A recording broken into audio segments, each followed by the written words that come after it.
Hello.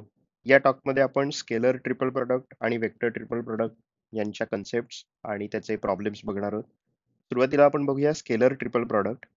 आता ज्यावेळेस आपण 3 वेक्टर्स कन्सिडर करतो A bar, B bar, C बार, त्यावेळेस त्यांचा स्केलर ट्रिपल प्रोडक्ट हा डिनोट असा केला जातो बॉक्समध्ये ए bar, B bar, C bar, आणि डिफाईन्ड असा केला जातो A bar dot B bar cross C बार.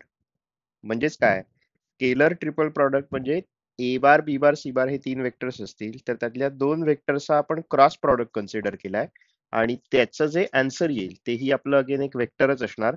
त्याचा dot product with remaining vector consider करतो A bar dot B bar cross C bar.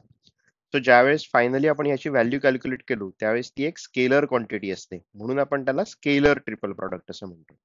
आता याच्यामध्ये ए बार, बी बार, सी बार हा sequence जो आहे तो महत्वाचा आहे, कारण या सिक्वेन्स मध्ये कन्सिडर केल्यानंतर त्याचा फॉर्म्युला आपण A bar dot B bar cross C bar असं मेन्शन करतो. जर माझा सिक्वेन्स बदलला तर अर्थात माझा क्रॉस प्रॉडक्ट कुठल्या 2 वेक्टर्सचा घ्यायचा आणि त्यांचा मग डॉट प्रॉडक्ट कोणाशी घ्यायचा हे अर्थात बदलणार आहे, त्यामुळे आपला आन्सर पण बदलणार आहे. त्यामुळे ए बार, बी बार, सी बार मध्ये ऑर्डर ही महत्वाची आहे. ओके. सो याचाच अजून एक फॉर्म्युला आहे बघा. लेट्स से आपण ए बार कन्सिडर केलं A one I cap, A two J cap, A three K cap. त्यानंतर बी बार कन्सिडर केलं B one I cap, B two J cap, B three K cap. C bar consider केलं C one I cap, C two J cap, C three K cap. तर या 3 वेक्टर्सचा scalar triple product आपल्याला डिटर्मिनंटच्या form मध्ये पण देता येतो. Determinant of A one A two A three, B one B two B three, C one C two C three. Okay. So again अर्थात याचाही answer आपल्याला वरच्या फॉर्म्युल्याने जे आहे तेच मिळणार, फक्त इथे आपण डिटर्मिनंट कॅल्क्युलेट करतो, तिथे आपण 2 वेगवेगळे प्रॉडक्ट्स कन्सिडर करून त्याचा आन्सर फाइंड आउट करतो. Okay. So this is the definition of scalar triple product.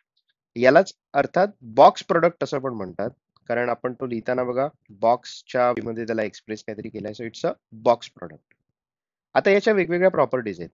मगाशी आपण काय म्हटलं की ऑर्डर ही मॅटर करेल. आता ज्यावेळेस आपण ऑर्डर मॅटर करेल असं म्हणतो त्यावेळेस जर 2 vectors me at a time त्यांच्या पोझिशन्स बदलल्या, सायकलिक चेंज केला वेक्टर्स मध्ये, तर मात्र व्हॅल्यू आपली बदलणार नाही. म्हणजे बघा ए बार, बी बार, सी बार ही आपली ओरिजिनल ऑर्डर आहे. त्याच्याऐवजी मी C bar A bar B बार घेतलं किंवा बी बार सी बार ए बार घेतलं तर मात्र ह्यांची आन्सर्स मला सेमच मिळणार. अर्थात तुम्हाला डिटर्मिनंटच्या प्रॉपर्टीज आठवत असतील की ज्यावेळेस आपण डिटर्मिनंट मधल्या 2 रोज इंटरचेंज करतो त्यावेळेस आपल्या डिटर्मिनंटची साइन बदलते. -1 म्हणजे -1 ने आपल्याला मल्टिप्लाय करावं लागतं. मग इथे सुद्धा तसंच की जर मी 3 वेक्टरचा स्केलर ट्रिपल प्रोडक्ट कॅल्क्युलेट करत असेल तर बेसिकली मी डिटर्मिनंट कॅल्क्युलेट करतो.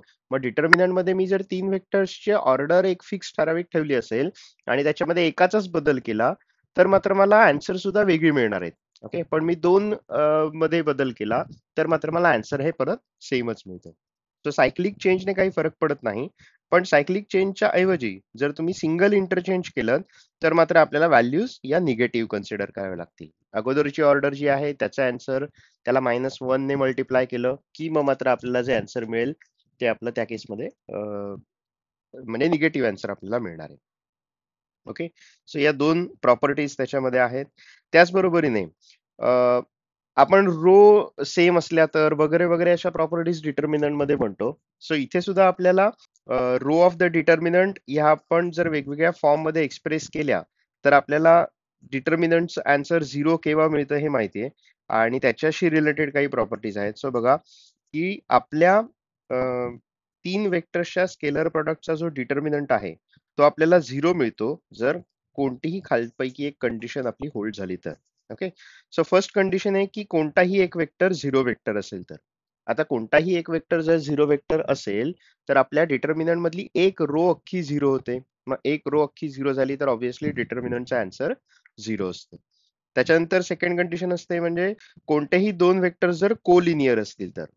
आता ए बार, बी बार, सी बार मधले कोणतेही 2 वेक्टर जर कोलिनियर झाले तर त्याचा अर्थ आहे एक वेक्टर आपण दुसऱ्या वेक्टरच्या स्केलर मल्टिपल मध्ये डिफाईन करतो. मग एक वेक्टर दुसऱ्या वेक्टरच्या स्केलर मल्टिपल मध्ये जर डिफाईन केला तर आपल्याला डिटर्मिनंट मध्ये मिळताना ते ज्या रोज आहेत त्या लिनियर कॉम्बिनेशन मधल्या रोज मिळतात. मग जर रो लिनियर कॉम्बिनेशन मधल्या मिळाल्या तर अगेन आपल्या डिटर्मिनंटची व्हॅल्यू 0 असते. तेही आपल्याला एक बघायला मिळतं. त्याच्यानंतर थर्ड प्रॉपर्टी आहे की तीनही वेक्टर जर कोप्लेनर असतील तर.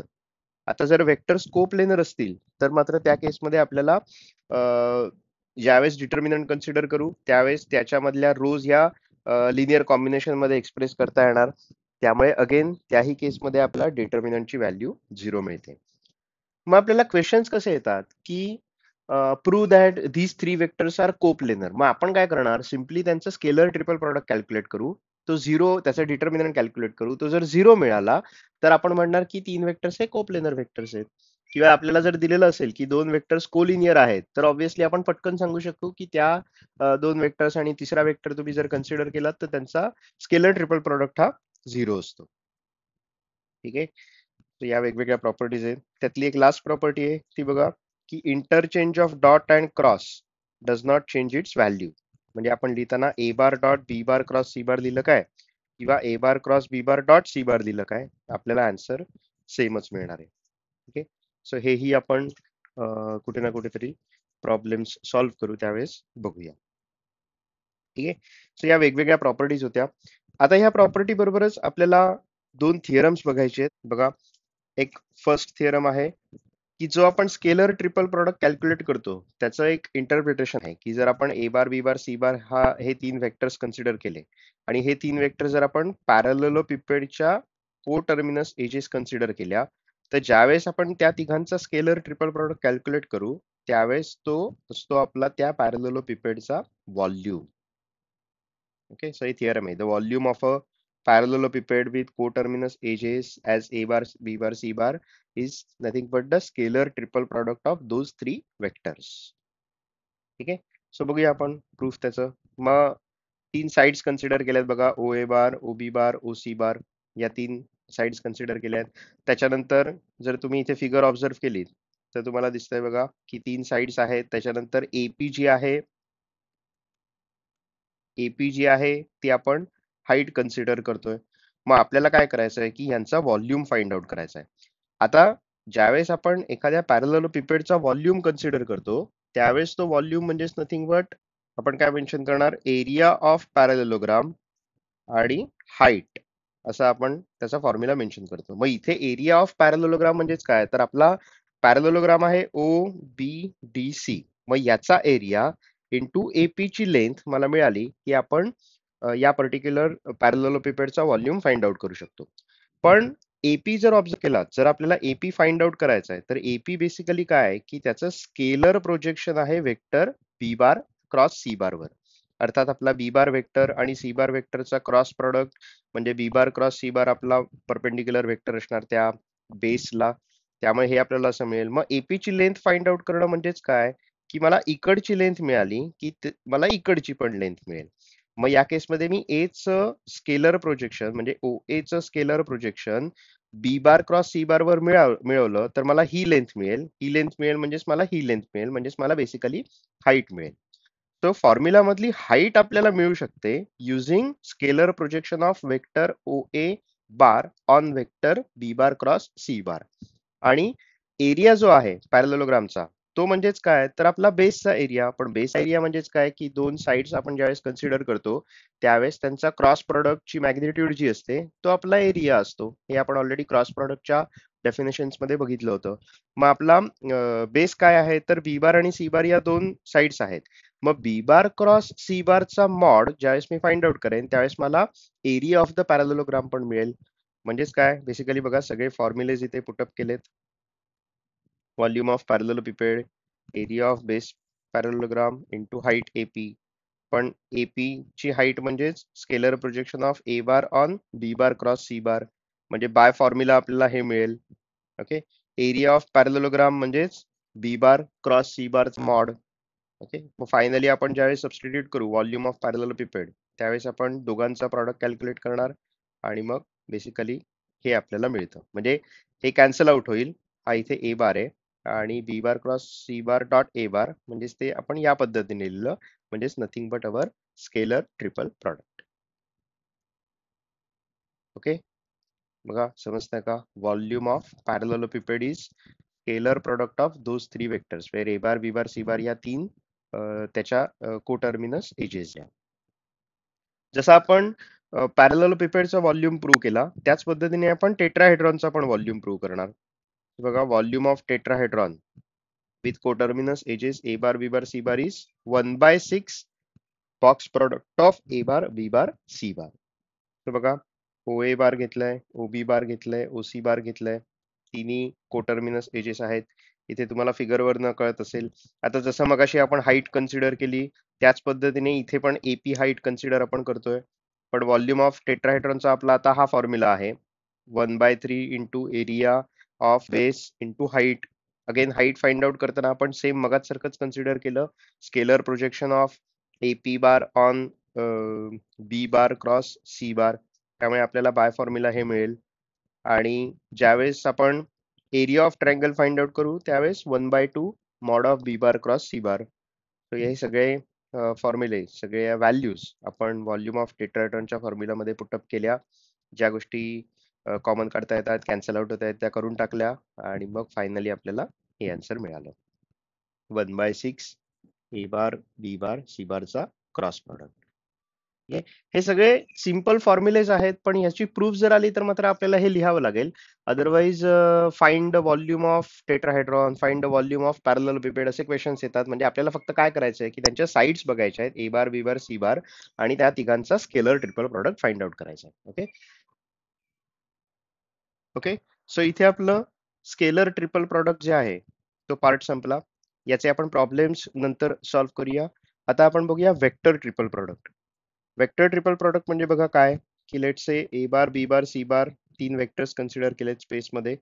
तर वेक्टर ट्रिपल प्रोडक्ट हा आपण फॉर्म्युलाने डिफाईन बघा असं करतो A bar cross B bar cross C bar that is A bar dot C bar into B bar minus A bar dot B bar into C bar. तर इथे figure observe केली तर तुम्हाला बघा ए बार दिसतोय बी बार दिसतोय C bar दिसतोय.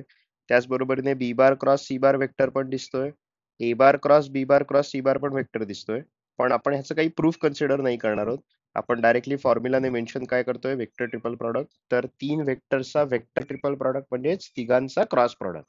मग त्यातले दोन वेक्टर्स चूज केले त्यांचा क्रॉस प्रॉडक्ट फाइंड आउट केला. जे आपल्याला आन्सर मिळेल त्याचा again cross product find out केलेला रिमेनिंग वेक्टर बरोबर. आणि त्याला आपल्याला अजून एक फॉर्म्युला या पद्धतीने पण बघायला मिळतो. आता ज्यावेळेस आपण वेक्टर ट्रिपल प्रॉडक्ट कॅल्क्युलेट करतोय त्यावेळेस अर्थात त्याच्याही वेगवेगळ्या प्रॉपर्टीज आहेत. सो जस्ट बघा खाली काय काय प्रॉपर्टीज मेन्शन केल्या आहेत. फर्स्ट प्रॉपर्टी जी आहे त्याच्यामध्ये A bar cross B bar cross C bar is equal to minus B bar cross C bar cross A bar असं फॉर्म्युला दिलं.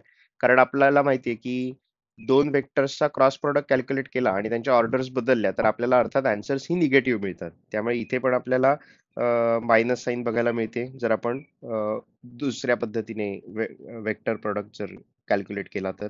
त्याच्यानंतर A bar cross B bar cross C bar म्हणजेच formula दिला A bar dot C bar into B bar minus B bar dot C bar into A bar. Okay त्याच्यानंतर A bar cross B bar cross C bar is not equal to A bar cross B bar cross C bar. त्याच्यानंतर I cap cross J cap cross K cap equal to 0 मिळतं. अर्थात हे तुम्ही check करून बघू शकता की i cap म्हणजेच काय जे कॅप म्हणजे काय के कॅप म्हणजे काय व्हॅल्यूज टाकून त्यांचा वेक्टर ट्रिपल प्रॉडक्ट हा 0 मिळतो ते. आणि त्यातली लास्ट प्रॉपर्टी बघा काय की A bar cross B bar cross C bar is linear combination of B bar and C bar and hence it is coplanar with B bar and C bar. ठीक आहे. तो याही वेगवेगळ्या प्रॉपर्टीज आहेत ज्या आपल्याला ज्यांच्यावरचे कदाचित तुम्हाला प्रॉब्लेम्स सॉल्व्ह करायला येतील. आता आपल्या कन्सेप्ट तर या टॉक मधल्या सगळ्या बघून झाल्यात. आपण जस्ट काही प्रॉब्लेम्स बघूया. आता प्रॉब्लेम्स बघताना आपण काय काय सॉल्व्ह करणार तर एकतर तुम्हाला तीन वेक्टर्स दिलेले असतील त्या तिघांचा स्केलर ट्रिपल प्रॉडक्ट कॅल्क्युलेट करा किंवा तिघांचा वेक्टर ट्रिपल प्रॉडक्ट कॅल्क्युलेट करा या टाईपचे क्वेश्चन्स असतील. किंवा find the volume of the parallelepiped किंवा find the volume of the tetrahedron किंवा त्याचबरोबरीने काहीतरी प्रूव्ह करायला येईल तीन वेक्टर कोप्लेनर प्रूव्ह करा. मग ऑलरेडी आपण प्रॉपर्टीज बघितल्या आहेत की जर तीन वेक्टर्सचा स्केलर ट्रिपल प्रॉडक्ट 0 असेल तर आपण त्यांना कोप्लेनर वेक्टर्स मेन्शन करतो. सो या पद्धतीने वेगवेगळे प्रॉब्लेम्स त्याच्यामध्ये येऊ शकतील. कदाचित थोडंफार ऍडजस्टमेंट करून प्रूफला वेगवेगळ्या काहीतरी इक्वेशन्स प्रूव्ह करायला येतील. सो बघूया आपण जस्ट एक दोन प्रॉब्लेम्स घेतले. एक प्रॉब्लेम आपण बघूया. Let's say A bar equal to I cap plus 2 J cap plus 3 K cap.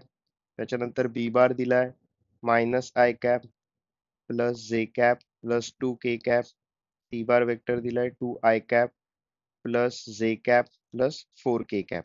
आणि आपल्याला फाइंड आउट करायचं या तिघांचा स्केलर ट्रिपल प्रॉडक्ट. म्हणजेच आपण काय फाइंड आउट करणार, A bar dot B bar cross C bar. आता आपल्याकडे दोन पद्धतीने आपण कॅल्क्युलेट करू शकतो. एक तर आपण पहिल्यांदा बी बार क्रॉस सी बार कॅल्क्युलेट करू शकतो. त्याचा आन्सर आपला एक वेक्टर मिळेल. तो वेक्टर आणि ए बार या वेक्टर्सने आपल्याला फायनल आन्सर मिळू शकतो. सो हा एक वे आपल्याकडे आहे. किंवा सरळ आपण डिटर्मिनंटचा फॉर्म्युला अप्लाय करणार. A bar dot B bar cross C bar म्हणजेच आपण काय म्हणतो, A1 A2 A3. म्हणजे आता इथे मिळणार 1 2 3. B1 B2 B3 म्हणजे -1 1 2. आणि आपण मेन्शन करणार सी बारचे म्हणजे 2 1 4. मग आपण हे कॅल्क्युलेट करणार. Determinant 1 into bracket 4 -2 into bracket -4 plus 3 into bracket -1 -2. Okay, म्हणजे आपण मेन्शन करू this is same as 2 -2 into -8 plus 3 into -3. So 2 plus 16 -9. म्हणजे आपल्याला हे आन्सर 9 मिळेल. म्हणजेच काय की 3 वेक्टर्सच्या स्केलर ट्रिपल प्रोडक्टचं आन्सर 9 मिळालं. आता हेच जर तुम्हाला हे 3 वेक्टर्स असं सांगितलं असतं की these 3 vectors are the coterminous edges of the tetrahedron किंवा coterminous edges of the parallelepiped, तर मग मात्र आपल्याला त्या फॉर्म्युल्यामध्ये ही 9 व्हॅल्यू टाकली की आपलं काम संपलं. व्हॉल्यूम ऑफ पॅरलेलोपिपेड तर डायरेक्टली आपला स्केलर ट्रिपल प्रोडक्टच असतो. टेट्राहेड्रॉन असेल तर मात्र आपल्याला काहीतरी डिव्हाइड करावं लागतं. तर या पद्धतीने आपला स्केलर ट्रिपल प्रोडक्ट कॅल्क्युलेट करता येतो किंवा व्हॉल्यूम फाइंड आउट करता येईल. कधी कधी volume of the parallelepiped 1 cubic unit आहे असं प्रूव्ह करा. मग त्या केसमध्ये आपल्याला डिटर्मिनंटचा आन्सर 1 मिळणार असतं. ओके, सो याचे प्रॉब्लेम जे आहेत ते खूप सिंपल असतात. एकदम सोप्या पद्धतीने आपण फाइंड आउट करू शकतो. त्याच्यानंतर नेक्स्ट आपण अजून एक बघूया. बघा, असा एक क्वेश्चन आहे की A bar cross B bar cross C bar plus B bar cross C bar cross A bar plus C bar cross A bar cross B bar equal to आपल्याला 0 बार असं प्रूव्ह करायचं आहे. ओके, आता observe केलं तर हा vector triple प्रोडक्टचा question आहे आणि आपल्याला LHS equal to RHS prove करायचं आहे. सो लेट्स से आपण LHS कन्सिडर करू. A bar cross B bar cross C bar plus B bar cross C bar cross A bar plus C bar cross B bar cross A bar. Okay, आता vector triple प्रोडक्टचा formula आपल्याकडे आहे.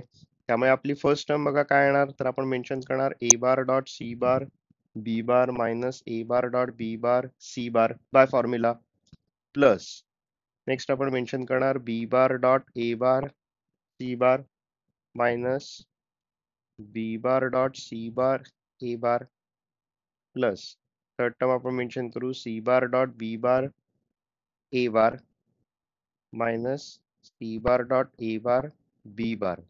Okay, हे just आपण formula apply केला vector triple प्रोडक्टचा. म्हणजेच आपल्याला काय मिळणार, A bar dot C bar B bar minus A bar dot B bar C bar plus आता हे ब्रॅकेट सगळे आपण एक्सपांड केले तर आपल्याला आता हा बी बार डॉट ए बार जो आहे त्याच्याऐवजी आपण A bar dot B bar लिहू शकतो C bar minus B bar dot C bar A bar. Okay, plus इथे सुद्धा आपण बी बार डॉट सी बार असं लिहू शकतो कारण डॉट प्रॉडक्ट कोणत्याही मध्ये एक्सप्रेस केला तरी तुम्हाला त्याचा आन्सर सेमच मिळणार आहे. ऑर्डर काही मॅटर नाही करत. तर हे बी बार मिळेल. आता ऑब्झर्व करा, इथली जी फर्स्ट टर्म आहे ए bar dot C bar into B बार आणि ही टर्म ही आपली कॅन्सल आउट होईल. त्याच्यानंतर ही आहे minus A bar dot B bar into C bar. तर त्याच्यासाठी आपल्याला A bar dot B bar into C bar plus term cancel out होईल आणि ही. त्यामुळे आपल्याला हे 0 मिळालं. फक्त तो वेक्टर ट्रिपल प्रोडक्ट आहे त्यामुळे वेक्टर ट्रिपल प्रोडक्टचा आन्सर हे कायम वेक्टर असतो. त्यामुळे आपण ह्याला 0 बार असं मेन्शन करणार. ओके, सो हे झालं वेक्टर ट्रिपल प्रोडक्टचं एक एक्झाम्पल. सो अशा पद्धतीने भरपूर वेगवेगळी एक्झाम्पल्स आहेत जी तुम्हाला ट्राय करता येतील. वेगवेगळे बुक्स आहेत, रेफरन्स बुक्स आहेत, त्याच्यामध्ये तुम्ही हे क्वेश्चन्स मिळतील आणि याची प्रॅक्टिस करा म्हणजे हे पक्क तुमच्या डोक्यात बसेल. ठीक आहे. सो या टॉक मध्ये आपलं scalar triple product, vector triple product संपलं आणि त्याच बरोबरीने वेक्टर हा जो चॅप्टर होता, जो 12th ला महाराष्ट्र स्टेट बोर्ड 2024-25च्या सिलेबस प्रमाणे आहे तो मात्र इथे आपला आता संपतोय. ठीक आहे. सो ही सिरीज वेक्टरशी आपली या टॉक मध्ये आता संपेल. बाकीच्याही सिरीज युट्यूबवर आहेत. त्याच्यामधला तुम्ही कन्सेप्ट बघू शकता, वेगवेगळ्या पद्धतीचे प्रॉब्लेम्स सॉल्व्ह करू शकता. ठीक आहे. थांबू आपण. Thank you.